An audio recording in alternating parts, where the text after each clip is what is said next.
Air rebusan daun sirih juga merupakan obat tradisional yang sudah banyak digunakan untuk mengatasi batuk.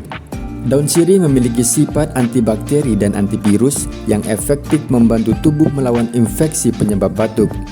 Cukup rebus beberapa lembar daun sirih dalam air hingga mendidih, lalu saring dan minumlah air rebusannya.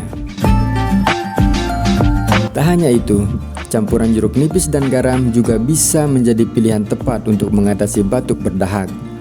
Jeruk nipis kaya akan vitamin C yang membantu meningkatkan daya tahan tubuh, sementara garam berfungsi sebagai antiseptik alami yang membantu membersihkan saluran pernapasan.